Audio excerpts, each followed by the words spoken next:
സുരക്ഷിതത്വത്തെ ഓർത്ത് നന്ദിയോടെ നമുക്ക് ദൈവത്തിലായിരിക്കാം. जो प्रभु ने हमको फिर से जो अच्छा अवसर दिया है प्रभु का वचन में, और जो हमारा भाग्य भविष्य जो प्रभु ने संभाला है, उस बात को देखकर प्रभु को धन्यवाद करें। നമ്മൾ ഇന്ന് എല്ലാവർക്കും അറിയാവുന്ന ഒരു വിഷയമാണ് എടുക്കുന്നത്, റാപ്ചർ അല്ലെങ്കിൽ ഉൾപ്രാവണം. കർത്താവിന്റെ വരവിന് 2 ഘട്ടമുണ്ട്. ആ ഒന്ന് രഹസ്യത്തിലുള്ളത്, ഒന്ന് പരസ്യമായിട്ട്.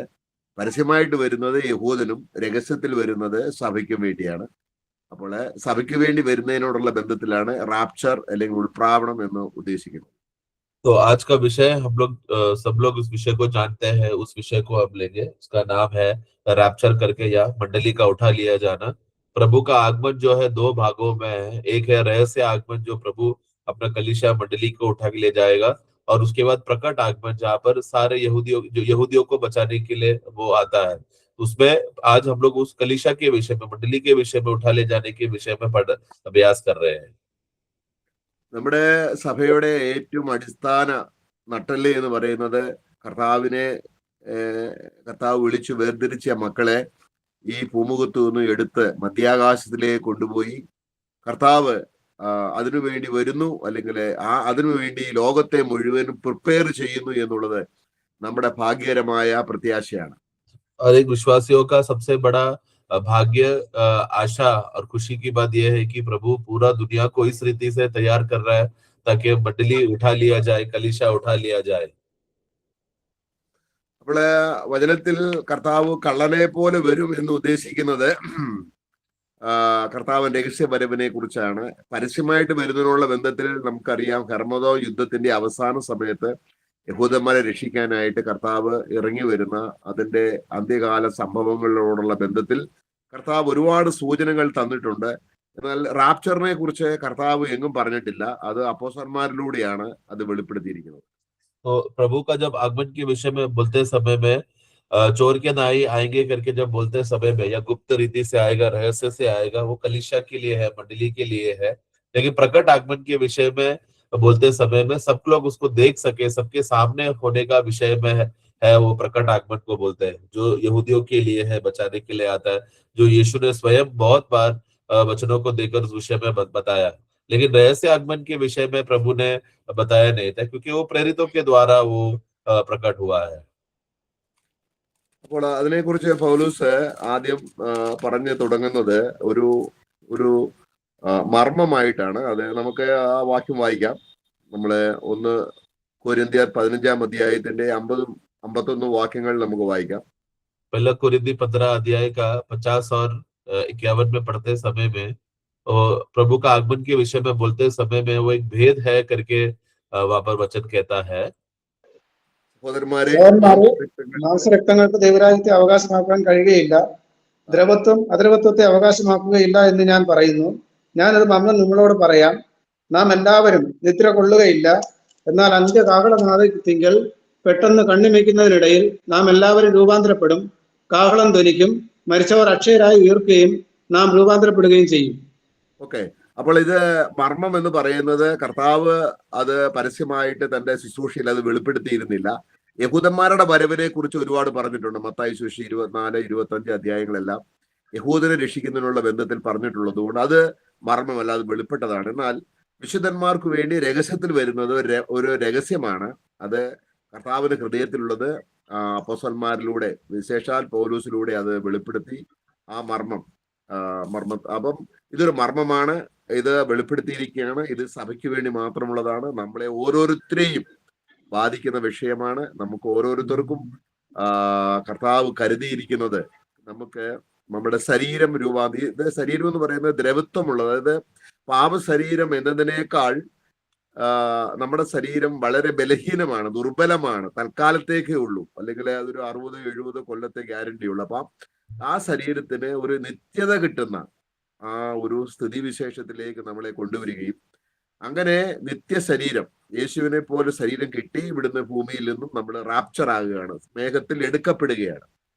तो यहाँ पर जो भेद करके बोलते समय में 51 में, ये भेद इसके लिए है क्योंकि ये यीशु ने बोला नहीं, चेलों ने बोला था। यीशु ने कभी मंडली को रहस्य से उठा ले जाने का बात नहीं प्रकट किया था, वो चेलों ने बताया था।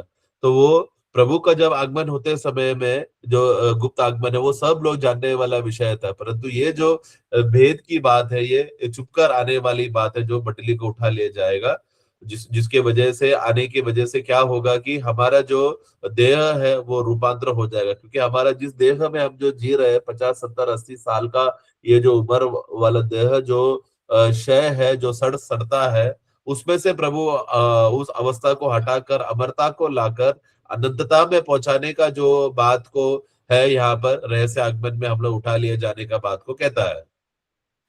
അപ്പോൾ ആ റാപ്ചർ എന്നുള്ള പദം നമ്മളിപ്പോ 1 കോരിന്ത്യരിൽ അവിടെ രൂപാന്തരപ്പെടുമെന്നേ പറഞ്ഞിട്ടുള്ളൂ. അപ്പൊ എടുക്കപ്പെടും എന്നുള്ള ഭാഗം അതിനുള്ള ബന്ധത്തിൽ 1 തെസ്സലോനിക്കർ അതിന്റെ 4-ാം അധ്യായത്തിന്റെ 17-ാം വാക്യത്തിലാണ്. तो पहला थिस्सलुनी 4 का 17 में जब पढ़ते समय में है जो रैप्चर करके या उठा लिए जाने का शब्द के विषय में बोला गया है। कोरिन्थियों में हमने जो पढ़ा हमारा देह रूपांतर होगा करके विषय में हमने पढ़ा। പിന്നെ ജീവനോടെ ശേഷിക്കുന്ന നാം അവരോട് ഒരുമിച്ച് ആകാശത്തിൽ കർത്താവിനെ എതിരേൽപ്പാൻ മേഘങ്ങളിൽ എടുക്കപ്പെടും. ഇങ്ങനെ നാം ആ എടുക്കപ്പെടും അല്ലെങ്കിൽ കോട്ടം എന്നുള്ളതിനെയാണ് റാപ്ചർ എന്നുള്ള പദം കൊണ്ട് നമ്മൾ പൊതുവെ വിശുദ്ധന്മാര് അല്ലെങ്കിൽ ദൈവ പണ്ഡിതന്മാർ ഉദ്ദേശിക്കുന്നത്. റാപ്ചർ എന്നുള്ള പദം വന്നത് ഈ എടുക്കപ്പെടും കോട്ടം എന്നുള്ള ആ പദത്തെ വെച്ചുകൊണ്ടാണ്.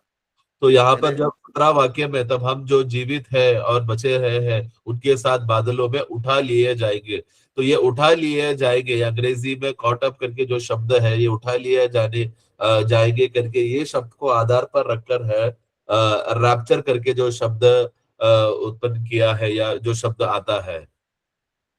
അപ്പോൾ ഇതിനോടുള്ള ബന്ധത്തിൽ ഒരുപാട് കോൺട്രവേഴ്സി ഉണ്ട്. എന്ന് പറഞ്ഞാല് ഇതിന്റെ സമയത്തെ സംബന്ധിച്ചും അപ്പോൾ തന്നെ പല വിവിധ രീതിയിലെ ദൈവദാസന്മാരുടെ ഇടയിൽ ഭിന്ന അഭിപ്രായങ്ങളുണ്ട്. तो ये एक ऐसा विषय है जहाँ पर मसीह दुनिया में या मसीह भाइयों के बीच में बहुत चर्चा होता है और बहुत विरुद्ध बात तक जाता है, क्योंकि बहुत लोगों को प्रभु का आगमन के विषय में प्रभु का आना और जो समय है जिस समय पर आएगा, इस सब में हमेशा भाई लोगों में वाद विवाद चलते रहता है, ये एक फिक्स बात नहीं है. അതില് പ്രധാനമായിട്ട് 4 സ്കൂൾ ഓഫ് ടീച്ചിങ് ഉള്ളത്. അതില് നമ്മൾ ജസ്റ്റ് നമുക്ക് മനസ്സിലാകാൻ വേണ്ടി ആ 4 പറയാം. ഇതിൽ ഏതെങ്കിലും ഒന്നേ ശരിയുള്ളൂ.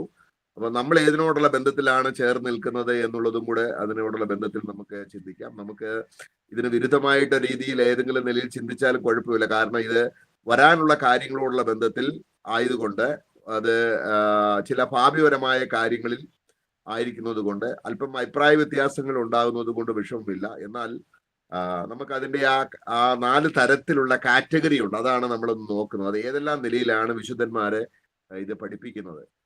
तो ये जो प्रभु का आगमन के विषय में जब देखते समय में इस विषय को 4 मुख्य रीति से लोग इसको बताते हैं या विवाद करते हैं, जो कहते हैं कि इसमें 4 प्रकार का रीति या उपदेश है जो लोग उठा प्रभु के आगमन के उठा लिए जाने के विषय में बोलते हैं. तो भले ही इस विषय और ये सब के लिए वाक्य भी लोग देते हैं, तो क्योंकि ये सब लोग इस विषय में बोलते समय में चर्चा भी करते समय में हम लोग किसी के साथ तर्क या वाद विवाद ना करें, बल्कि इसका कोई भी विषय लोग इसमें करते समय में हमारे तरफ से समस्या ना आए. लेकिन क्योंकि ये अंतिम समय का ये बात होने की वजह से और अलग अलग अभिप्राय होने की वजह से हम लोग इसमें हम देखेंगे, इसमें वचन के हिसाब से हम लोग अभ्यास करके देखेंगे इसमें से कौन सा सही है करके. तो 4 मुख्य बातें हैं जो हम देखते हैं इसमें. അത് പ്രധാനമായിട്ടും യഹൂദന് ഉണ്ടാകാൻ പോകുന്ന ഒരു വലിയ മഹോദ്രവത്തിന്റെ വിഷയം സംബന്ധിച്ചാണ് ഈ അഭിപ്രായ വ്യത്യാസങ്ങൾ ഉണ്ടായിരിക്കുന്നത്. तो वो खास रीति से यहूदियों के संबंध के विषय में जो बातें घटना घट रही है, इसके लिए ये 4 मुख्य विषय या अलग अलग उपदेश लोग बोलते हैं. അതിന് ആദ്യത്തേതാണ് പ്രീ ട്രിബുലേഷൻ റാപ്ചർ. അതായത് യഹൂദന് വരുന്ന 7 കൊല്ലത്തെ കഷ്ടാനുഭവങ്ങൾക്ക് മുൻപേ സഭ എടുക്കപ്പെടും എന്നുള്ള ടീച്ചിങ്. तो एक है कि महाक्लेश से पहले उठा लिया जाने का विषय में, यानी कि महाक्लेश जब आएगा उसके पहले उठा लिया जाएगा. ഇതാണ് ആദ്യമായിട്ട് സഭയുടെ പുനരുത്ഥാന സമയത്ത് അല്ലെങ്കിൽ സഭ റിക്കവർ ചെയ്തപ്പോൾ മാർട്ടിൻ ലൂതറിന് ശേഷം ആദ്യമായിട്ട് ഫോം ചെയ്ത നെൽസൺ ഡാർബിയാണ് ഈ വിഷയം ആദ്യമായിട്ട് സഹോദരന്മാരെ പഠിപ്പിക്കാൻ തുടങ്ങിയത്. ക്രിസ്തുവിന്റെ സഭ മഹോദരത്തിൽ പോകാതെ ക്രിസ്തു അനുഭവിച്ച കഷ്ടങ്ങൾ അവൾക്ക് വേണ്ടി ആയതുകൊണ്ട് യഹൂദനുണ്ടാകുന്ന കഷ്ടത വിശ്വാസിക്കുണ്ടാകുകയില്ല. അപ്പോൾ അതിന് പ്രീ ട്രിബുലേഷൻ റാപ്ചർ ആ ഗണത്തിൽപ്പെട്ട ഒരുപാട് ദൈവദാസന്മാരുണ്ട്. तो इस विषय में ये इस उपदेश को हम देखते हैं कि जब जॉन नेल्सन डार्बी भाई को जब ये प्रकटीकरण मिला तो वो भाई ने ऐसा कहा कि क्योंकि प्रभु यीशु मसीह ने मंडली के लिए कष्ट उठाया है, इसके लिए और क्लेश से गया है, इसलिए मंडली कलीसिया कभी भी कोई भी प्रकार का क्लेश से नहीं जाएगा, प्रभु उनको बचाएगा संभालेगा बोलकर महाक्लेश में मंडली ना जाएगा, बल्कि उसके महाक्लेश के पहले ही उठा लिया जाएगा। इसके लिए उसको प्री ट्रिबुलेशन यानी कि महाक्लेश के पहले ही कलीसिया उठा लिया जाएगा करके ये बात सिखाया था, जिसके साथ बहुत से भाई लोग सहमत हो गए थे। അത് ബ്രദർ സമൂഹത്തിലെ ഏറ്റവും വലിയ പണ്ഡിതന്മാരായ Nelson Darby, William Kelly, CI Scofield അതുപോലുള്ള സമുന്നത നേതാക്കന്മാരാണ് ഈ ഒരു സത്യം വെളിപ്പെടുത്തുകയും അത് വിശ്വസിക്കുകയും ചെയ്യുന്നത്. സഭ മഹോദരവത്തിന് മുൻപേ എടുക്കപ്പെടും, 7 കൊല്ലത്തിന്റെ യഹൂദന്മാരുടെ കഷ്ടങ്ങൾക്ക് മുമ്പേ എടുക്കപ്പെടും. तो इसमें जो कलीसिया का जो पूर्व पंडित लोग हैं, जो ब्रदरन मूवमेंट जिसने चालू किया था, उनमें से जॉन नेल्सन डार्बी, विलियम केली करके ऐसा और CI स्कॉटफील्ड करके प्रभु के दास लोग हैं जिन्होंने ये इस विषय पर मुद्दा डालकर प्रभु जो कलीसिया जो है महाक्लेश से नहीं जाएगा, उसके पहले ही उठा लिया जाएगा बोलकर ये मुद्दा वो लोग ने रखा था। ഒരു മിക്കവാറും പെന്തക്കോസ് സമൂഹത്തിലുള്ളവരും ഈ സത്യം തന്നെയാണ് അവരും എടുത്തിരിക്കുന്നത്. और लगभग पेंतकोस के भी बहुत से प्रभु के दास लोग और उन लोग के मंडली के लोगों ने भी ये इस विषय को उन लोग ने थामा है और मानते भी है। അടുത്തതാണ് മിഡ് ട്രിബുലേഷൻ, അതായത് മഹോദ്രവത്തിന്റെ ആദ്യത്തെ 3.5 വർഷം സമാധാന കാലമാണ്. അന്തിക്രിസ്തു ദേവാലയം പണിത് അന്തിക്രിസ്തു ദേവാലയത്തിൽ ഇരുന്ന് താൻ ദൈവമെന്ന് നടിക്കുമ്പോൾ ആ സമയത്ത് ഇസ്രായേലിൽ ഓടിപ്പോക്കുണ്ടാകുകയും അപ്പോൾ കർത്താവ് വന്ന് സഭയെ എടുത്തുകൊള്ളപ്പെടുകയും ചെയ്യുന്ന മിഡ് ട്രിബുലേഷൻ റാപ്ചർ. അതും ബ്രദറിലെ സഹോദരന്മാരാണ് അതിനകത്തുള്ളത്. അതിനകത്ത് പ്രധാനമായിട്ടും ജോർജ് മുള്ളറെ, AB സിംസൺ, വാച്ച്മാൻ എന്ന് പറയുന്ന സഹോദരന്മാരൊക്കെയും ഈ വിഭാഗത്തിൽപ്പെട്ടവരാണ്. और दूसरा हम देखते हैं कि मिड ट्रिबुलेशन यानी कि बीच का जो महाक्लेश के बीच के भाग में, यानी कि जब महाक्लेश होते समय में पहला 3.5 साल जो है शांति का करार का समय रहेगा। वो शांति का करार होने के बाद अगला जो दूसरा भाग का जो 3.5 साल है उसमें है महाक्लेश शुरू होता है करके, जिसके वजह से इजराइल जब भागने को जब शुरू करेगा, महाक्लेश जब विपत्ति शुरू होगा, तब जो 3.5 साल के बाद है, तब उस शुरुआत में रहेगा कलीसिया उठा लिए जाएंगे करके ऐसा मानने वाले लोग विश्वासी, उसमें भी बहुत सारे ब्रदरन लोग का उपदेश में भी है। उसमें से जो AB सिम्पसन है, जो सबसे बड़ा दास इसमें माना जाता है, वो भाई का भी ऐसा मानना है। അടുത്തതായ പോസ്റ്റ് ട്രിബുലേഷൻ എന്ന് പറഞ്ഞാൽ ഹെർമോദോൻ യുദ്ധം കഴിഞ്ഞതിന് ശേഷം കർത്താവ് ഇസ്രായേലിനെ രക്ഷിക്കാൻ വരുമ്പോഴാണ് സഭയും ഉദാഹരണം പ്രാപിക്കുന്നത്. അപ്പോഴാണ് സഭ എടുക്കപ്പെടുന്നത്.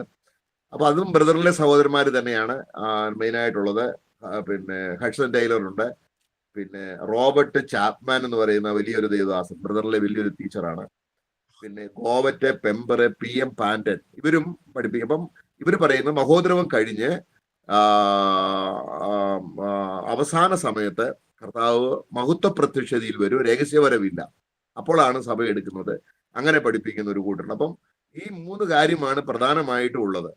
तो और उसके बाद है जो तीसरा एक झुंड जो सिखाता है वो है कि महाक्लेश के बाद पोस्ट ट्रिबुलेशन, यानी कि महाक्लेश हो जाने के बाद आर्मगदोन के युद्ध में जब अंतिम दिन आते समय में, प्रभु जब बादलों में से जब उतरकर आकाश से आते समय में, प्रभु जब दुनिया में आएगा जो न्याय करने के लिए, उस समय में अंतिम दिन में, महाक्लेश के अंतिम दिन में आकर प्रभु मंडली को आकर बचाएगा करके, जिसमें से भी कुछ सारे ब्रदरन के भाई लोग हैं इस विषय को मानते हैं, जैसे कि हडसन टेलर, रॉबर्ट चैपमैन करके और GH पेम्बर करके, ऐसे बहुत से दास लोग इस विषय को भी मानते हैं। जो लोग का मानना है कि कलीसिया पूरा महाक्लेश से गुजर कर जाएगा, महाक्लेश होगा और अंतिम दिन में महाक्लेश खत्म होने के अंतिम दिन में वो लोग को से जाकर वो लोग बचेंगे करके, और फिर प्रभु आएगा उनको उठाने के लिए करके।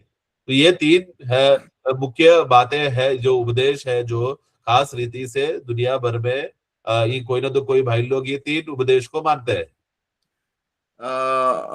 പിന്നെ 20ാം നൂറ്റാണ്ടോടുള്ള ബന്ധത്തിൽ ഉണ്ടായ വേറൊരു ഉപദേശമാണ്, അതായത് പാർഷ്യൽ റാപ്ചർ. അതായത് ജയാളികളായിരിക്കുന്ന ആൾക്കാര് രഹസ്യവരവിൽ എടുക്കപ്പെടും. അപ്പം കർത്താവ് ഗംഭീരനാഥത്തോടും പ്രധാന ദൂതനും വരുമ്പോൾ ജയാളികളായിരിക്കുന്നവർ എടുക്കപ്പെടും. ജീവിതത്തിൽ പരാജയപ്പെട്ട് കിടക്കുന്ന വിശ്വാസികളെ മഹോദരത്തിലൂടെ കൊണ്ടുപോയി അവരെ ജയാളികളാക്കും. അത് CPM എന്ന് പറയുന്ന, അല്ലെങ്കിൽ സിലോൺ പെന്തക്കോസ്, അതുപോലെ ചില കൾട്ട് സഭകളും ഇത് വിശ്വസിക്കുന്നു. ഇതിനധികം പ്രചാരമില്ല. ഈ മുകളിൽ പറഞ്ഞ 3 കാര്യത്തിനാണ് മെയിൻ ആയിട്ട് പ്രചാരണമുള്ളത്. വലിയ വലിയ ശക്തന്മാരായ ദൈവദാസന്മാരുള്ളവരാണ്.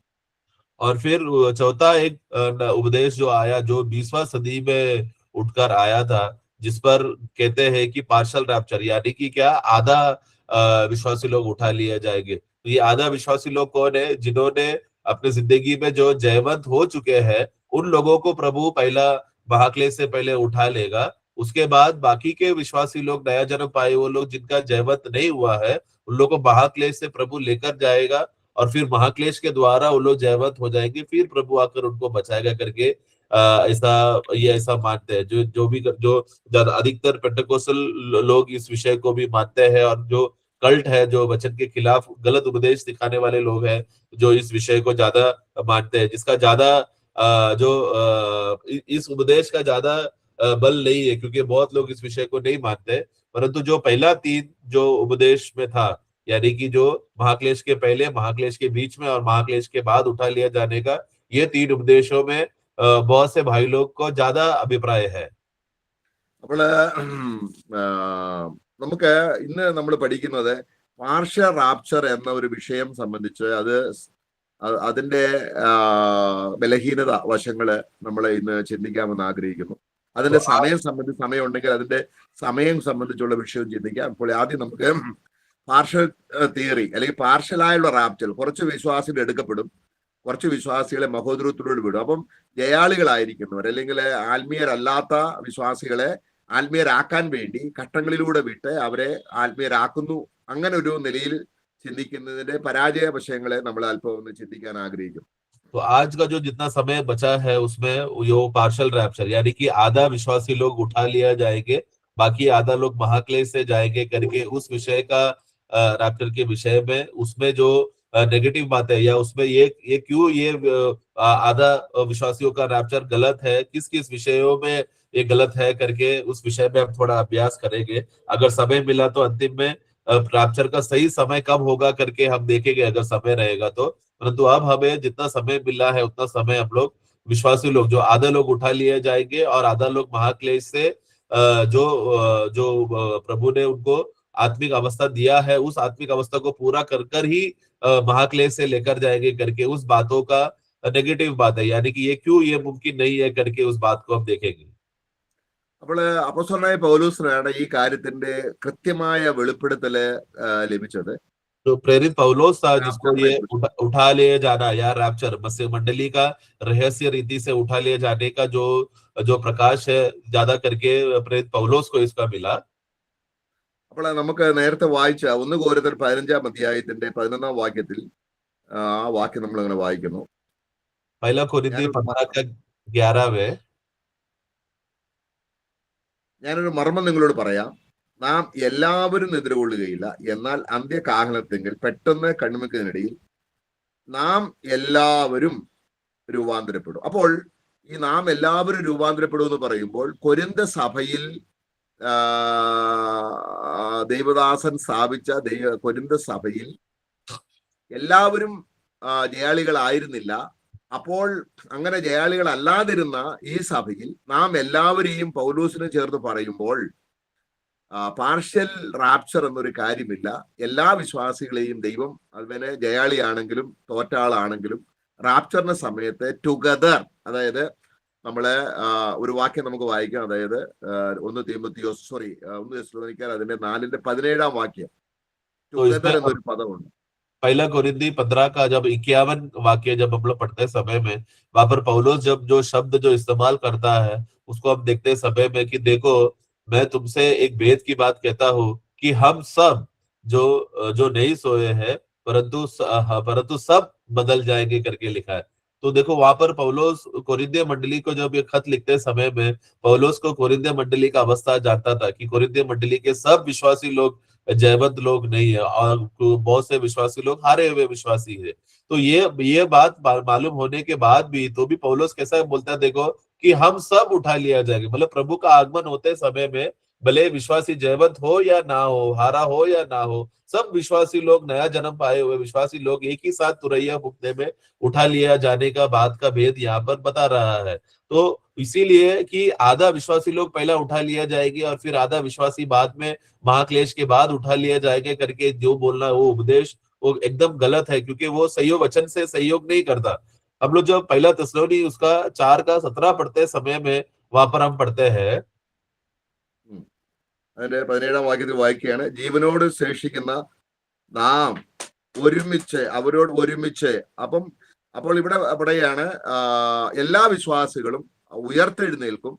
എന്നിട്ട് അത് 1 Corinthians 15 വായിച്ചു, എല്ലാ വിശ്വാസികളും ഒരുമിച്ച് കോട്ടം.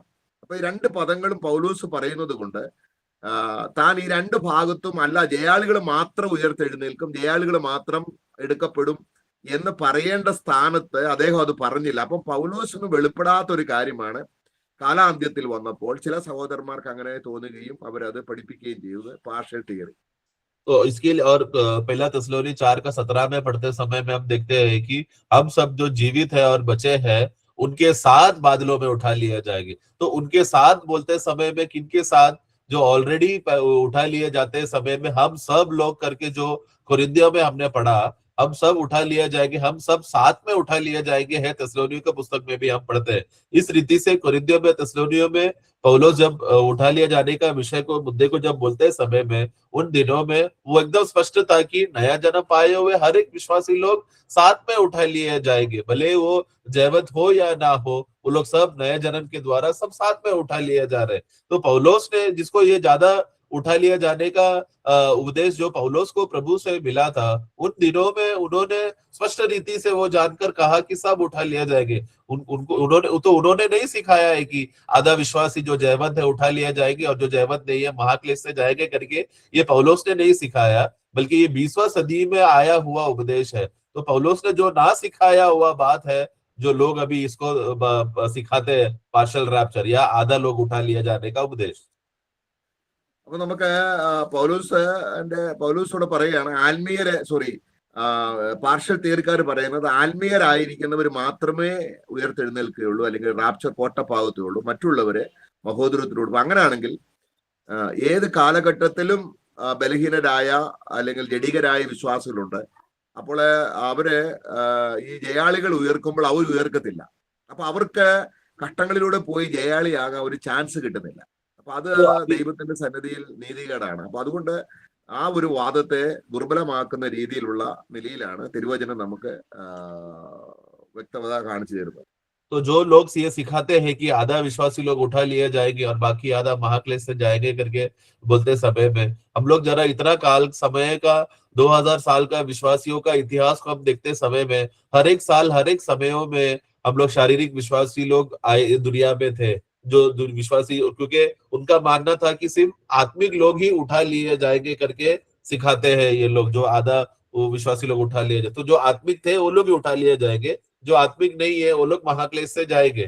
तो ऐसा है, तो हर एक समयों में विश्वासी लोग थे जो आत्मिक नहीं थे, वचन के अनुसार नहीं जीते थे, शारीरिक रीति से जीते थे, पर वो तो वो लोग मर गए हैं। तो वो लोग ये मरे हुए विश्वासी लोग अभी कैसा महाक्लेश में जिंदा होकर वापस महाक्लेश से जाकर वो लोग शुद्ध होकर सिद्ध होकर उठा लिया जाएगा करके ये विषय को अगर देखते समय में वो सीधा वो विषय वो उपदेश गलत साबित होता है। तो ऐसा वो नहीं हो सकता हो। അപ്പൊ നാം എല്ലാവരും എന്ന് 1 Corinthians 15 പൗലോസ് പറയുമ്പോൾ ഈ 1 മുതൽ 14 വരെയും പൗലോസിന്റെ അല്ലെങ്കിൽ കൊരിന്ത സഭയിലെ വിശ്വാസികളുടെ അവസ്ഥയെ കുറിച്ച് പൗലോസ് പറയുന്നുണ്ട്. तो ये हम सब उठा लिए जाएंगे करके जब कोरिन्थियों मंडली में जब पौलुस बोलते समय में ये सब लोग का अवस्था क्या है करके कोरिन्थियों मंडली में पौलुस ने बताया है। നമുക്ക് അതിന്റെ ഓരോ അധ്യായം നമ്മൾ നോക്കുമ്പോൾ പൗലോസ് വളരെ വ്യക്തമായിട്ട് ഇങ്ങനെയുള്ളവരെ ഉൾപ്പെടുത്തിയാണ് നാം എല്ലാവരും എന്ന് പറയുന്നത്. അതുകൊണ്ട് ഓരോ അധ്യായത്തിലും അതിൻ്റെതായ നിലയിൽ ബലഹീന വിശ്വാസികളെ പൗലോസ് ചൂണ്ടിക്കാണിക്കുകയാണ്. तो जब हम लोग कोरिन्थियों का पुस्तक पढ़ते समय में उसका हर एक अध्यायों में किस प्रकार का विश्वासी तय करके वहां पर पौलोस वहां पर बताता है कि कितने कैसे कैसे प्रकार के विश्वासी तय करके। तो 15वां अध्याय में आते समय में वो सब विश्वासी लोग जो पहले अध्यायों में जैसा जैसा प्रकार के विश्वासी बोला है, वो सब विश्वासियों को मिलाकर वो कहता है कि हम सब उठा लिए जाएंगे। അപ്പൊ നമുക്ക് ഓരോ അധ്യായം ഒന്ന് പരിശോധിച്ച് നോക്കാം. ഓരോ അധ്യായത്തിലും അവിടെ ബലഹീനരായ ജഡീകരായ വിശ്വാസികളുടെ കാര്യമാണ്. എന്നിട്ട് 14 അധ്യായം വരെ തുടരുകയാണ്. എന്നിട്ട് 15 അധ്യായത്തിൽ പറയുകയാണ് നാം എല്ലാവരും എന്ന് പറയുമ്പോൾ ബലഹീന വിശ്വാസിയും ജഡീക വിശ്വാസിയും ആത്മീയ വിശ്വാസിക്കും ഒരുമിച്ച് ഒരു റാപ്ചർ ഉണ്ടാകും എന്നുള്ളത് അപ്പോൾ പൗലൂസിന്റെ വെളിപ്പാടിൽ പൗലൂസിന്റെ കാഴ്ചപ്പാടിൽ അങ്ങനെയായിരുന്നു.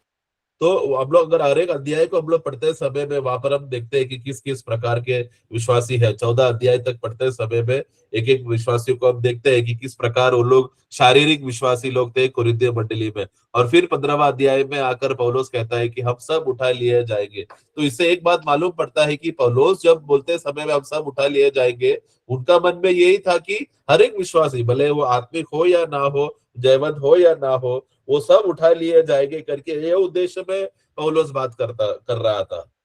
അപ്പൊ നമുക്ക് ഒന്നാം അധ്യായത്തിൽ തന്നെ തുടങ്ങാം. हम लोग पहला अध्याय को देखते समय में നമ്മളെ ഓരോ അധ്യായത്തിലെയും വിശദീകരിച്ച് പഠിക്കുന്നില്ല, ജസ്റ്റ് ഹൈലൈറ്റ്സ് മാത്രമേ പറയുന്നുള്ളൂ.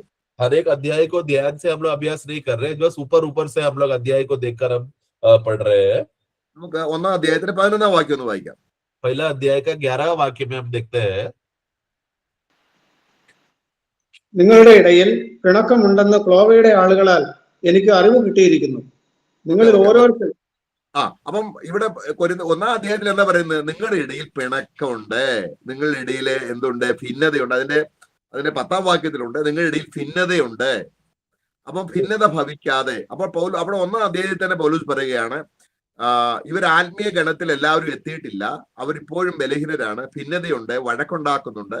അപ്പൊ ഒന്നാം അധ്യായത്തിൽ നമ്മൾ ഇവിടെ വായിക്കുമ്പോൾ തന്നെ നമ്മൾ കാണുന്നുണ്ട് ഇവരെയും ചേർത്താണ് 15-ാം അധ്യായത്തിൽ വരുന്നത്. കാരണം അനേക കാലങ്ങൾ കഴിഞ്ഞല്ല 15-ാം അധ്യായം എഴുതുന്നത്. ഒരു ലെറ്ററാണ്, ഒറ്റ ലെറ്ററിലാണ് ഈ കാര്യങ്ങളെല്ലാം പറയുന്നത്. അപ്പൊ ഒന്നാം അധ്യായത്തിലെ പിണക്കവും അതുപോലെ വഴക്കുണ്ടാക്കുന്ന വിശ്വാസികളും ഉള്ള സ്ഥിതിക്ക് അവര് ജഡികരാണ്, അവർ ആത്മീയരല്ല, അവർ യാളികളല്ല. പക്ഷെ അവരും എന്ത് ചെയ്യുന്നു? പൗലോസിനോട് കൂടെ എടുക്കപ്പെടും. നമ്മളിത് ജഡിക വിശ്വാസികളെ പ്രോത്സാഹിപ്പിക്കാൻ പറയല്ല, നമ്മൾ ജഡികരായിരിക്കണം എന്നല്ല പറയുന്നത്. പക്ഷെ നമ്മൾ ആ റാപ്ചറിന്റെ ആ ഗണത്തിൽ കർത്താവ് കാറ്റഗറി ചെയ്യുന്നില്ല എന്നുള്ള കർത്താവിന്റെ സന്മനസ്സിനെ കാണിക്കാനാണ് ഇത് എടുക്കുന്നത്. तो 11 उसका पहला कोरिन्थी 1 का 11 वाक्य में पढ़ते समय में वहां पर देखो तुम में झगड़े हो रहे हैं करके पौलोस वहां पर बोल रहा है। तो पहला तो उधर ही उसको पौलोस को मालूम है कि उधर ऐसा एक झुंड भी है जो झगड़ा करने वाले है करके। और 10वां वाक्य में पढ़ते समय में पौलोस वहां पर लोगों को मना कर रहा है कि तुम में फूट ना हो, मतलब उधर ऐसा प्रकार के विश्वासी भी है जो फूट लाते हैं। तो ये सब प्रकार के विश्वासी, झगड़ा करने वाले और फूट लाने वाले विश्वासी प्रकार के लोग कोरिन्थी मंडली में थे, जो 15वां अध्याय में आते समय में वो लोग भी साथ में उठा लिए जाएंगे करके पौलोस उद्देश्य करके बोल रहा है। क्योंकि ये जब खत लिखा था, ये 15वां अध्याय कुछ सालों के बाद नहीं लिखा, ये पूरा कोरिन्थी का खत एक ही साथ में लिखा हुआ था। इसके लिए पौलोस वहां पर उनको भी लेकर वो बोल रहा है कि वो लोग साथ में उठा लिए जाएंगे। मैं ये नहीं विश्वासी को बोल रहा हूँ कि हम लोग फिर फूट करने वाले और झगड़ा करने का स्वभाव होना चाहिए करके, ऐसा नहीं। क्योंकि ये हम लोग ऐसे विश्वासी हम लोग नहीं बनना है। हम लोग प्रभु के आगमन में शुद्ध मन से और पवित्र मन से हमें रहकर प्रभु का आगमन की तैयारी में वाट जोतना है। लेकिन मैं ये सिर्फ इसलिए ये बोल रहा हूँ कि हम लोग फूट कोरिन्थी मंडली में जब प्रभु का आगमन होगा, फूट लाने वाले हो विश्वासी हो या झगड़ा करने वाले विश्वासी हो, नया जन्म हुआ है तो लोग उठा लिए जाएंगे। നമ്മള് 2-ാം അധ്യായത്തിലേക്ക് വരുമ്പോൾ दूसरा अध्याय में जब हम वहां पढ़ते हैं, ഈ കൊരിന്ത്യർ ഗ്രീക്ക് സ്കോളേഴ്സ് ആണ്. कोरिन्थी जो लोग हैं, जो यूनानी ग्रीक स्कॉलर्स है, वो लोग എന്ന് പറഞ്ഞാല് ഏതൻസിലാണ് ഗ്രീക്കിന്റെ ആ പാണ്ഡിത്യത്തോടുള്ള ബന്ധത്തിൽ അവിടെ ഗ്രീക്ക് സ്കോളേഴ്സ് ആയിരിക്കുന്ന പലരും ഉണ്ട്. അവരെന്ത് ചെയ്യുന്നു? സഭയിൽ മാനുഷിക ജ്ഞാനം, അതായത് സോക്രട്ടീസിന്റെയും അത് പ്ലേറ്റോ മുതലായവരുടെ ജ്ഞാനം, അതാണ് അതിന്റെ 2-ാം അധ്യായത്തിന്റെ 13-ാം വാക്യത്തിൽ വായിക്കുന്നത്. മാനുഷിക ജ്ഞാനം പ്രസ്താവിക്കുന്നവരായിട്ടല്ല. അപ്പൊ സഭയിൽ ആത്മാവിന്റെ ഉപദേശം അല്ലാതെ മാനുഷിക ജ്ഞാനത്തിലൂടെ കാര്യങ്ങൾ പറയും. അത് 2:13 വാക്യവും 3 വാക്യത്തിൽ അത് തുടങ്ങുന്നുണ്ട്. നമ്മളത് എല്ലാം വിശദീകരിക്കുന്നില്ല. 2:13 വായിക്കുന്ന കണ്ടില്ലേ അവിടെ? അത് ഞങ്ങൾ മനുഷ്യജ്ഞാനം ഉപദേശിക്കുന്ന വചനങ്ങളാൽ അല്ല. എന്നിട്ട് പിന്നെ 2-ാം അധ്യായത്തിന്റെ 1-ാം വാക്യത്തിലും പറയുന്നുണ്ട്, ഞാനും സഹോദരന്മാരെ നിങ്ങളുടെ അടുക്കൽ വന്നപ്പോൾ വചനത്തിന്റെയോ ജ്ഞാനത്തിന്റെയോ വൈഭവം കൂടാതെ. അപ്പം അപ്പോസ്തലനായ പൗലോസും ഗ്രീക്ക് സ്കോളറാണ്. പൗലോസിന് ഗ്രീക്ക് സ്കോളർഷിപ്പിന്റെ അടിസ്ഥാനത്തിൽ ആരെങ്കിലും സംസാരിച്ചാൽ അതറിയാം. അതുകൊണ്ടാണ് കൊരിന്ത സഭയിൽ ഗ്രീക്ക് ജ്ഞാനം പ്രസ്താവിക്കുന്നവരുണ്ട്, ആത്മാവിന്റെ സഹായമല്ല. തന്നെയല്ല, അപ്പോസ്തലനായ പൗലോസ് തന്റെ ഗ്രീക്ക് ജ്ഞാനം അല്ലെങ്കിൽ വേടുകളിലുള്ള വൊക്കാബുലറിയിലുള്ള അതിശ്രേഷ്ഠമായ വാക്കുകൾ ഉപയോഗിച്ച് മനുഷ്യരുടെ ജ്ഞാനത്താൽ, അവിടെ നമുക്ക് ट्रांसलेट वाक्य। तो इसके लिए तो ये दूसरा अध्याय में जब पढ़ते समय में हम वहां पर देखते हैं कि वहां पर बहुत सारे जो कोरिन्थी मंडली के लोग हैं मनुष्य ज्ञान से वो लोग बात करते थे। तो कोरिन्थी जो जगह है ग्रीक एथेंस में जो जगह है वहां के लोग स्वाभाविक रीति से बहुत ज्ञानी लोग थे और वो लोग दुनिया की बुद्धिमानों का, ज्ञानी लोगों का बात वो लोग हमेशा आपस में बात करके चर्चा करते थे। जैसे सोक्रेटिस, अरिस्टोटल करके ऐसा ऐसा ज्ञानी लोग, बुद्धिमान लोग जो उधर के गांव के लोग थे, उसका ज्ञान वो लोग बांट कर लोग हमेशा चर्चा करते थे। ये चर्चा करने वाले लोग का अवस्था क्या हो गया, मंडली में भी आकर यही ज्ञानी लोग आकर शारीरिक बुद्धि से, मनुष्य बुद्धि से वो लोग आकर आत्मिक सभा में रहकर वो लोग अशारीरिक बातें वो लोग चर्चा करते थे। जो हम लोग पहला कोरिन्थी उसका 2:11-13 में पढ़ते समय में पौलुस कहता है कि मैं जो जिनके हम मनुष्य ज्ञानों की सिखाई से नहीं, तो मतलब वहां पर के लोग क्या करते थे, मनुष्य ज्ञान की सिखाई से बात करने के लिए ज्यादा वो लोग देखते थे। पहला वाक्य में भी जब पढ़ते समय में वहां पर पौलुस वहां पर कहता है कि और है भाइयों, जब मैं परमेश्वर का वेद सुनाने आया तुम्हारे पास तो वचन का ज्ञान की उत्तमता के साथ नहीं आया। तो वचन का ज्ञान मतलब क्या, मनुष्य जो बोली है, ये बाइबल का वचन के बारे में नहीं बोल रहा है, मनुष्य में जो बात करने का, बोलने का जो ज्ञान का जो मनुष्य में जो खूबी है, उस ज्ञान की उत्तमता से वो नहीं आया, बल्कि प्रभु का आत्मा से था पौलुस वो आया। तो मनुष्यों में जो स्वाभाविक रीति से बोलने की जो क्षमता है और वो ज्ञान है, उस पर वो आश्रय नहीं किया, डायरेक्टली प्रभु पर ही आश्रय करता था। परंतु कोरिन्थीय मंडली इस प्रकार का अच्छे रीति से बोलकर लोगों को मोहित कर सके, ऐसा शब्दों से बोलकर आकर्षण करने का लोग कलीसिया में था, उसके प्रकार के नहीं है करके है पौलुस वहां पर कहता है। ऐसा मिलावटी लोग थे उधर। ഇവര് വിശ്വാസികളാണ്, പക്ഷെങ്കിൽ അവർക്ക് ക്രൂശിന്റെ പ്രയോഗമില്ല. നമ്മളതിന് 2-ാം അധ്യായത്തിന്റെ 3-ാം വാക്യത്തിൽ വായിക്കുകയാണ്, ഞങ്ങള് മാനുഷിക ജ്ഞാനം ഉപദേശിക്കുന്ന വചനത്താലല്ല, ദൈവത്തിന്റെ പരിശുദ്ധാത്മാവിന്റെ ശക്തി ആധാരമായിരിക്കുന്നു. അപ്പോൾ ഈ കൊരിന്തിലുള്ള ചില ജ്ഞാനികൾ വേദപുസ്തകത്തിലെ പദങ്ങൾ, വൊക്കാബുലറികള് സ്കോളർലി കൊണ്ടുവന്ന് അങ്ങനെ പറഞ്ഞാലാണ് ആൾക്കാർ രക്ഷിക്കപ്പെടുക എന്ന് ചിന്തിച്ച് അങ്ങനെ പറയാൻ തുടങ്ങി. പൗലോസ് പറയുകയാണ്, അങ്ങനെ ചെയ്തുകൊണ്ടല്ല, ആത്മാവ് സഹായിച്ചെങ്കിലേ ആൾക്കാർ രക്ഷിക്കപ്പെടുകയുള്ളൂ.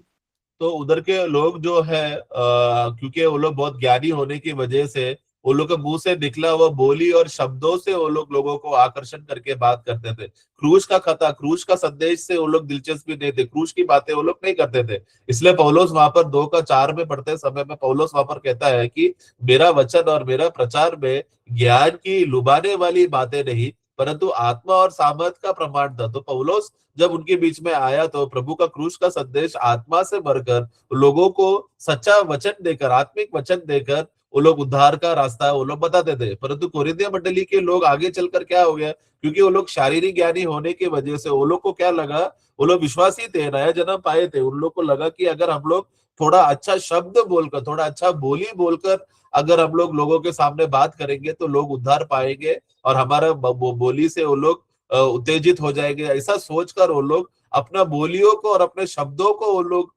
ज्यादा महत्व देते थे। 1-ാം അധ്യായത്തിന്റെ 19-ാം വാക്യത്തിൽ വായിക്കുന്നുണ്ട്, ജ്ഞാനികളുടെ ജ്ഞാനം ഞാൻ നശിപ്പിക്കുകയും ബുദ്ധിമാന്മാരുടെ ബുദ്ധി ദുർബലമാക്കുകയും ചെയ്യും. पहला अध्याय का 19वां वाक्य में प्रभु वहां पर कहता है, क्योंकि लिखा है कि मैं ज्ञानवानों का ज्ञान को मैं नाश करूंगा और समझदारों का समझ को मैं तुच्छ कर दूंगा। പൗലോസിനും ഈ ജ്ഞാനം ഉണ്ടായിരുന്നു. पौलुस खुद ही इस प्रकार का ज्ञान का अवस्था व्यक्ति था. എന്നാൽ ക്രൂശ് ഉപയോഗിച്ച് ആ ജ്ഞാനത്തെ താനെ ബലഹീനമാക്കി. അതാണ് 1 കൊരിന്ത്യർ അതിന്റെ 1-ന്റെ അവസാന ഭാഗത്ത് നമ്മൾ വായിക്കുന്നു. അതിന്റെ 17-ാം വാക്യത്തിൽ इसके लिए परंतु पौलुस ये ज्ञानी होने के बाद पौलुस ये ക്രിസ്തുവിനെ ക്രൂശ് വ്യർത്ഥമാകാതിരിക്കേണ്ടതിന് വാക്ചാതുര്യത്തോടെ അല്ല എന്ന് പറഞ്ഞാൽ ഗ്രീക്ക് സ്കോളേഴ്സ് പറയുന്ന വൊക്കാൽവറി ഞാൻ ഉപയോഗിക്കുന്നില്ല, കാരണം എനിക്കത് അറിയാം. ഞാൻ ക്രൂശിക്കപ്പെട്ടിരിക്കുന്നു. ഞാൻ വളരെ സിമ്പിൾ ആയിട്ട് ദൈവത്തിന്റെ പരിശുദ്ധാത്മാവ് തരുന്ന വചനം, അതാണ് ആത്മീയന്മാർക്ക് ആത്മീയമായി ആത്മാവ് പഠിപ്പിക്കുന്നു എന്നുള്ള വചനം അദ്ദേഹം പറയുന്നത്. तो इसके लिए पौलुस जब कोरिन्थ मंडली में आते समय में वो स्वयं भले ही ग्रीक स्कॉलर खुद होने के बावजूद भी लोगों को लुभाने वाली शब्दों से नहीं वो बात करता था, बल्कि आत्मा ने जो प्रेरणा दिया हुआ क्रूस का संदेश था, जो 17 का बी पार्ट में हम लोग पढ़ते समय में यहाँ यही भी शब्दों की ज्ञान के अनुसार नहीं, तो लोगों को जो लुभाने के लिए शब्दों का ज्ञान का जो था उस पर पौलुस ने आश्रय नहीं किया, बल्कि उसने मसीह का क्रूस को का बात को लेकर किया, क्योंकि मनुष्य का ज्ञान से बात करेगा तो क्रूस व्यर्थ हो जाता है। तो वैसा ना करते हुए लोगों को प्रभु आत्मा से भरकर वो वचन बोलता था। ഇവരെയും ചേർത്താണ് നാം എല്ലാവരും എന്ന് പറയുന്നത്. तो इस प्रकार के विश्वासी लोग जो स्वयं ज्ञानी से फूलने वाले लोगों को भी मिलाकर पौलुस कहता है कि हम सब उठा लिए जाएंगे 15वां वाक्य में अध्याय में। 3-ാം അധ്യായത്തിലേക്ക് നമുക്ക് സമയക്കുറവാ, സമയം നമുക്ക് വേഗം നോക്കാം. നമുക്ക് 3-ാം അധ്യായത്തിലേക്ക് നമ്മൾ വരികയാണെങ്കിൽ तीसरा अध्याय में समय बचाने के लिए जल्दी आगे बढ़ते हैं। तीसरा അതിന്റെ 3-ൽ നിങ്ങൾ ശേഷം മനുഷ്യരെ പോലെ ജാതികളെ പോലെ ആകുന്നു. ആത്മീയര വെറും ക്രിസ്തുവിൽ ശിശുക്കൾ.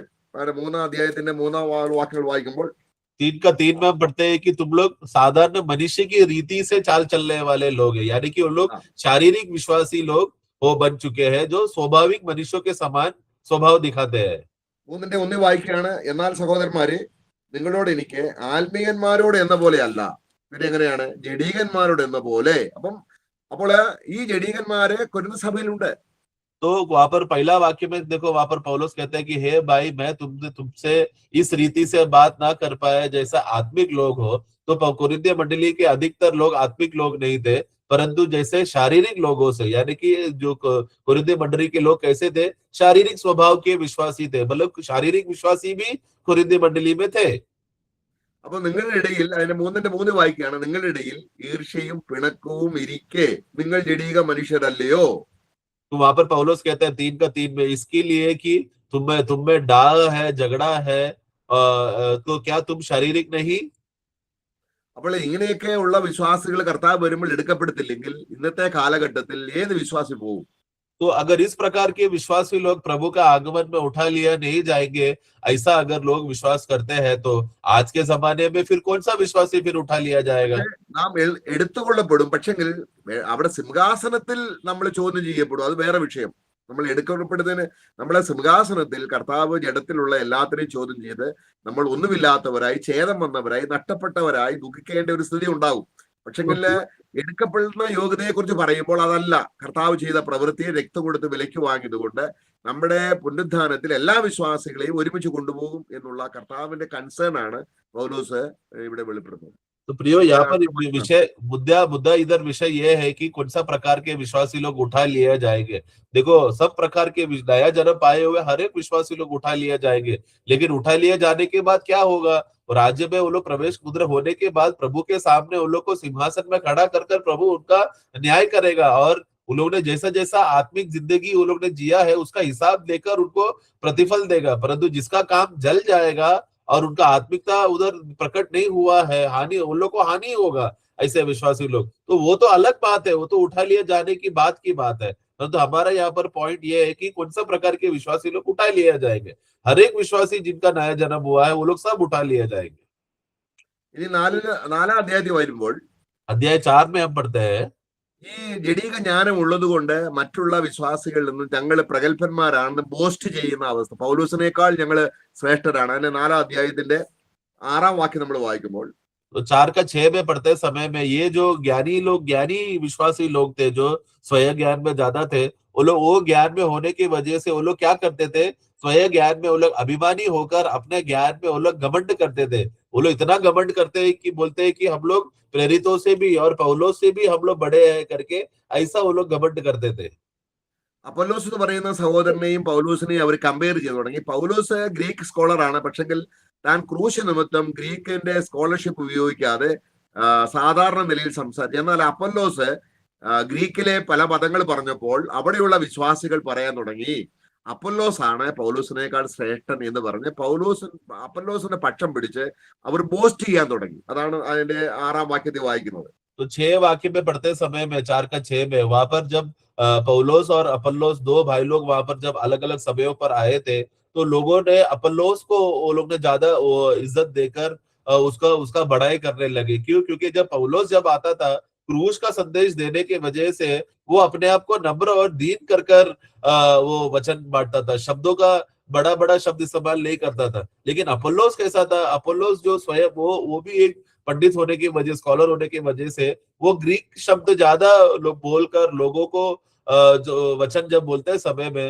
लोगों को क्या लगा कि अपोल्लोस ज्यादा ज्ञानी है पौलोस से बोलकर वो लोग इस रीति से अपोल्लोस और पौलोस का वो लोग एक दूसरे के बीच में वो लोग फर्क निकालकर चर्चा करके एक भाई को निंदित करने लगे, दूसरा भाई का अपोल्लोस का तारीफ करने लगे। और ऐसा करके वो लोग खुद का एक ग्रुप बनाकर वो लोग उस ज्ञान पर वो लोग घमंड करने लगे।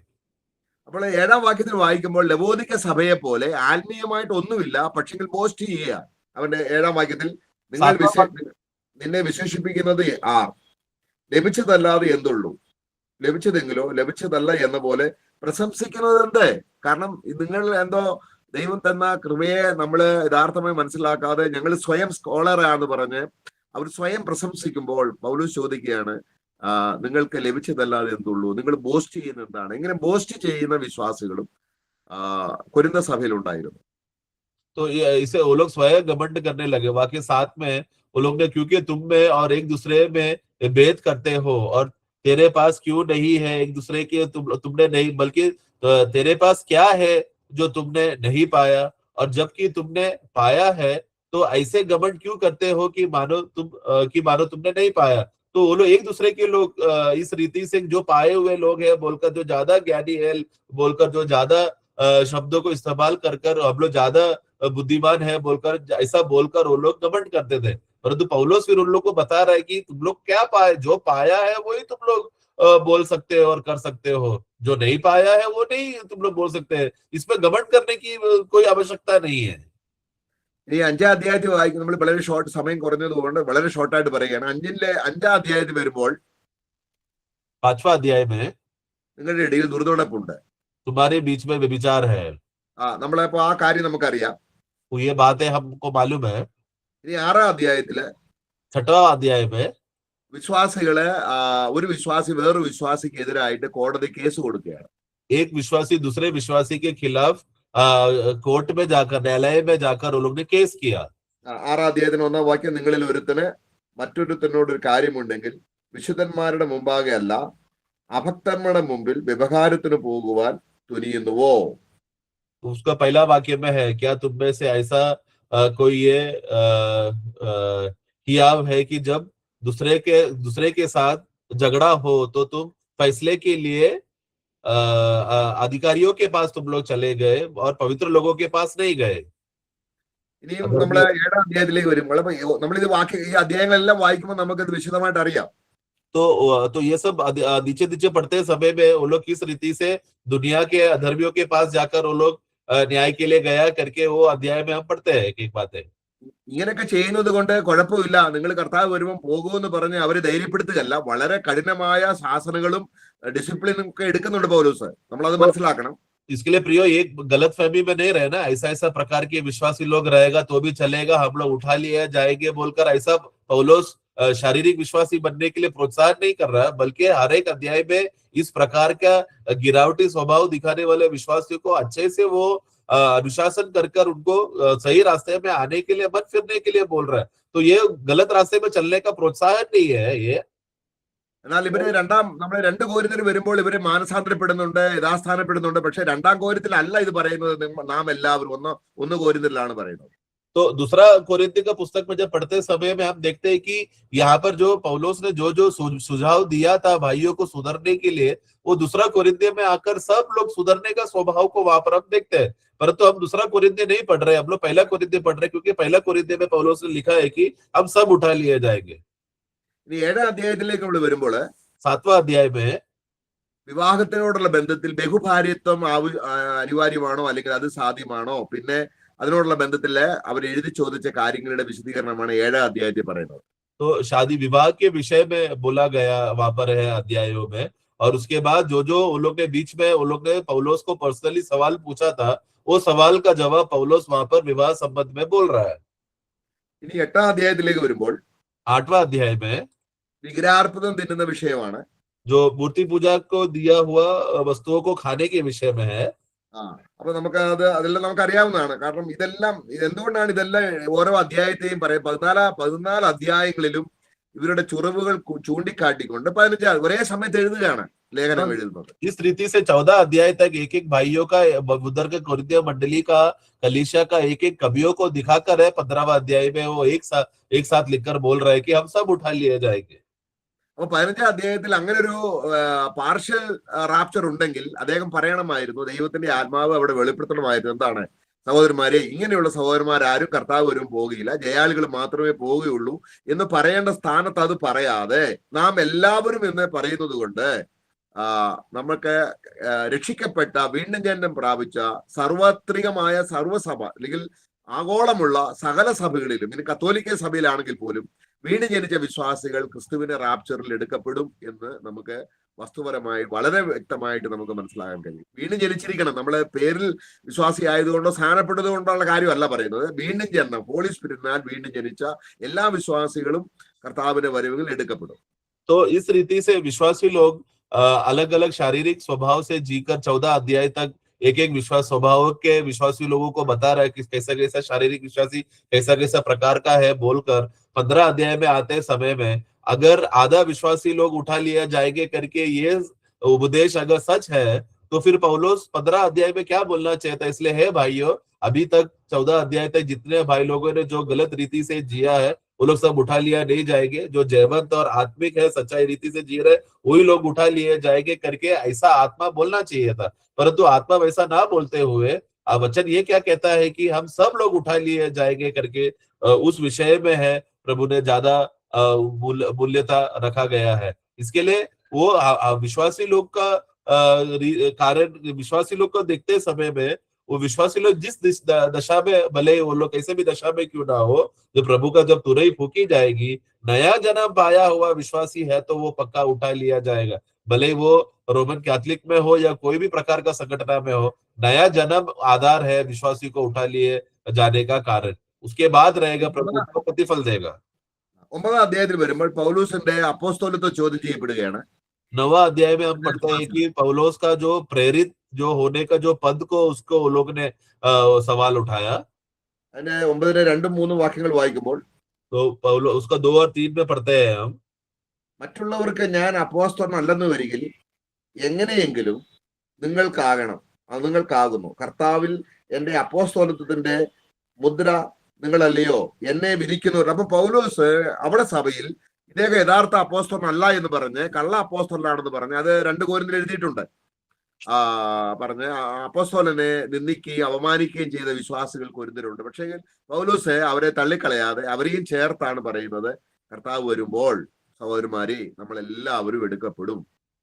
तो वहां पर दूसरा वाक्य में वहां पर पौलुस कहता है कि यदि औरों से लेकर प्रेरित नहीं तो भी तुम्हारे लिए तो मैं हूँ, क्योंकि तुम्हें प्रभु में मेरा जो प्रेरिता का पर चाप है। तो वो ये बात पौलुस कोरिन्थ मंडली को ये बात साबित करता है कि मैं प्रेरित हूं करके, जबकि कोरिन्थ मंडली में लोगों में संदेह आने लगा कि शायद पौलुस सही प्रेरित नहीं है, झूठा प्रेरित है करके बोलकर उसके ऊपर उंगली उठाकर शक भी किया था। जो हम लोग दूसरा कोरिन्थी में पढ़ते समय में हम पढ़ते हैं कि क्योंकि पौलुस झूठा प्रेरित है, लोगों उसके बाद झूठा इल्जाम लगाकर तो कोरिन्थी का मंडली लोग उसके साथ बुरा बर्ताव भी किया था। परंतु ऐसा बुरा बर्ताव करने के बावजूद भी पौलुस उनसे प्रेम किया और उनसे कहा कि हम सब उठा लिए जाएंगे बोलकर प्रेम में उन लोगों के साथ भाईचारा रिश्ता रखा।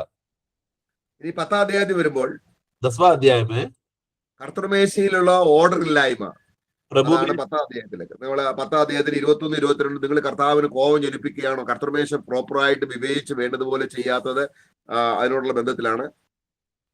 तो प्रभु बेच का विषय में 21-22 में पढ़ते समय में परमेश्वर का क्रोध को तुम जगा रहे हो क्या बोलकर वहां पर प्रभु बेच का विषय में वो लोग सही रीति से अनुशासन ना लाकर सही क्रमांक ना कर रखने की वजह से बातों को वहां पर बताया है। ഇനി 11ാം അധ്യായത്തിൽ വരുമ്പോൾ തലയിൽ സ്ത്രീ മൂടുപടം ഇടാത്തതിന്റെ വിഷയം. और फिर 11वां अध्याय में वहां पर स्त्रियों के विषय में जिन्होंने सर को ढका नहीं था। പിന്നെ 12ാം അധ്യായത്തിൽ കൃപാവരങ്ങൾ ഉപയോഗിക്കുന്നതിനുള്ള അപാകത, ഡിസോർഡർ ആയിട്ട് കൃപാവരം ഉപയോഗിക്കുന്നത്. और 12 अध्याय से पढ़ते समय में जो आत्मा का जो आत्मिक जो वर है उसको सही रीति से इस्तेमाल ना करना और उसमें गड़बड़ी हो गया। കാരണം അന്യഭാഷ പറയുമ്പോൾ അത് വലിയ കൃപാപരമായിട്ട് അവർ കാണുമ്പോൾ 13ാം അധ്യായത്തിൽ സ്നേഹമില്ലാതെ, 13ാം അധ്യായത്തിൽ വായിക്കാണ്, ദൈവസ്നേഹമില്ലാതെ നിങ്ങൾ എത്ര കൃപാപരം ഉണ്ടെങ്കിലും ദൈവം ശരീരം ചുടുവാൻ ഏൽപ്പിച്ചാലും. അപ്പോൾ 13ാം അധ്യായത്തിന്റെ വിഷയം ഇവര് കൃപാപരങ്ങൾ ഉപയോഗിക്കുന്നുണ്ട്, പക്ഷേ ദൈവസ്നേഹം ഉള്ളിലില്ല, അത് പ്രയോജനമില്ല. ദൈവത്തിന്റെ സന്നിധിയിൽ എന്നേക്ക് നിലനിൽക്കുന്ന ദൈവസ്നേഹമാണ്.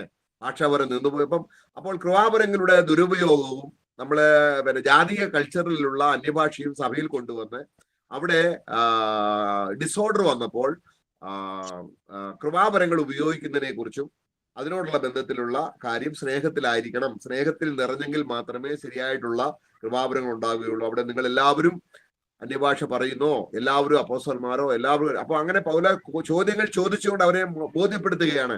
അവിടെ എല്ലാം കോൺഫ്ലിക്റ്റ് ആണ്, കൃപാപരങ്ങളുടെ കോൺഫ്ലിക്റ്റ്. ഈ അധ്യായങ്ങളിലെല്ലാം പക്ഷെങ്കിൽ അവരെ ആരും പൗലോസ് തള്ളിക്കളയുന്നില്ല, അവരെ എല്ലാം ചേർത്ത് പിടിച്ച് പറയുകയാണ് നാം എല്ലാവരും.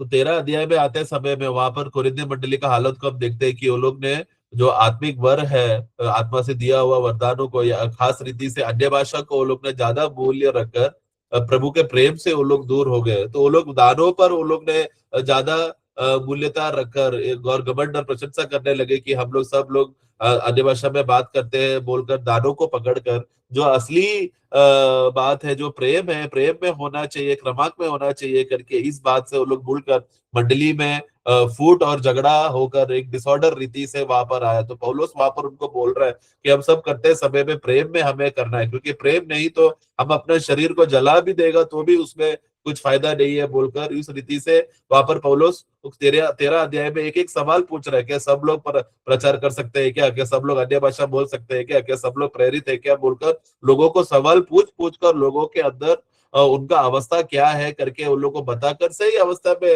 उनको लेकर आ रहा है।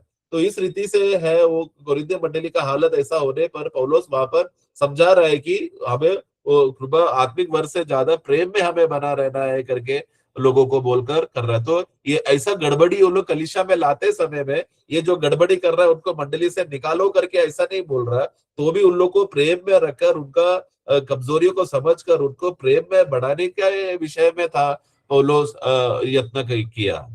14ാം അധ്യായത്തിൽ വായിക്കുന്നത് അന്യഭാഷയെ പറയുമ്പോൾ വ്യാഖ്യാനിക്കാത്ത പ്രശ്നം. അതിന്റെ 14ന്റെ 10 22, 23 വാക്യങ്ങളെല്ലാം ഉണ്ട്.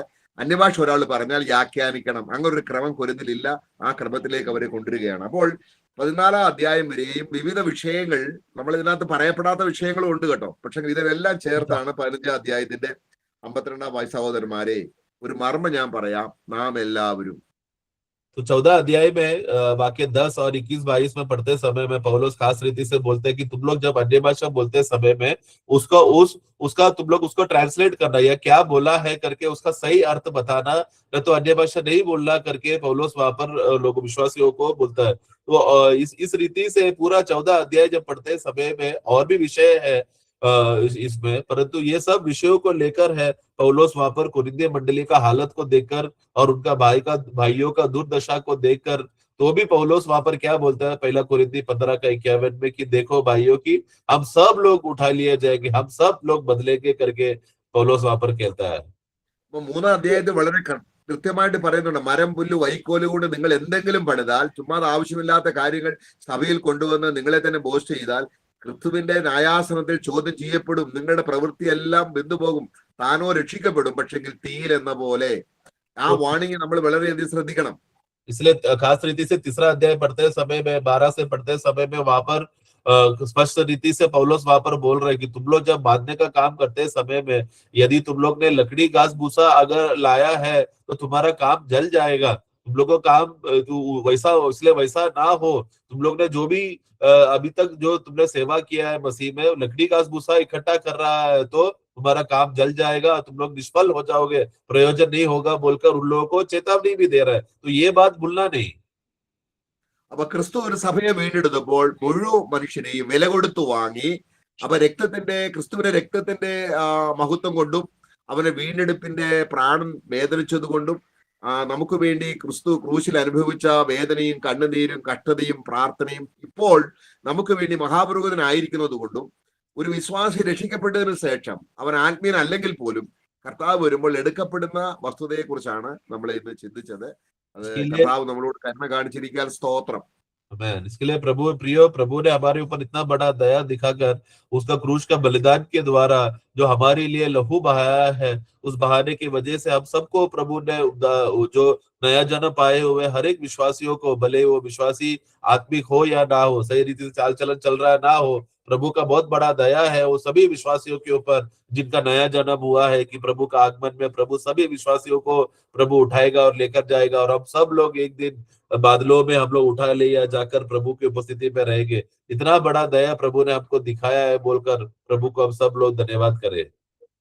ഇനി നമ്മൾ നേരത്തെ കണ്ട 3 സ്കൂളിന്റെ സമയത്തോടുള്ള ബന്ധം, കർത്താവിന്റെ റാപ്ചറിന്റെ സമയം കർത്താവ് അനുവദിക്കുകയാണെങ്കിൽ നമുക്ക് പുറകാലെ ആ ക്ലാസ് എടുക്കാം. ഇപ്പോൾ സമയം കഴിഞ്ഞതുകൊണ്ട് സഹോദരന്മാരെ, നമ്മളെല്ലാം എടുക്കപ്പെടും എന്ന് പൗലോസിനോട് ചേർന്ന് പറഞ്ഞ് കർത്താവിനെ നമുക്ക് മഹത്വപ്പെടുത്താം. आगे वाले दिनों में अगर प्रभु समय दे रहा है तो प्रभु का आगमन के विषय में जो हम लोग खास रीति से जो बाकी के 3 उपदेश है उठा लिया जाने का उपदेशों में वो पर किस समय पर प्रभु उठा लिया जाएंगे करके आने वाले क्लास में हम लोग देखेंगे। प्रभु समय जैसा देता है, परंतु अभी प्रभु को हम लोग धन्यवाद करें कि हे प्रभु कि आपको ये भाया कि प्रभु का आगमन में हम सबको उठा लिए जाएंगे करके, ऐसे पौलुस के साथ हम सब लोग एक मन होकर प्रभु को हम लोग धन्यवाद करें। Praise the Lord. Praise the Lord. प्रभु आप सबको सहायता करे। आमीन।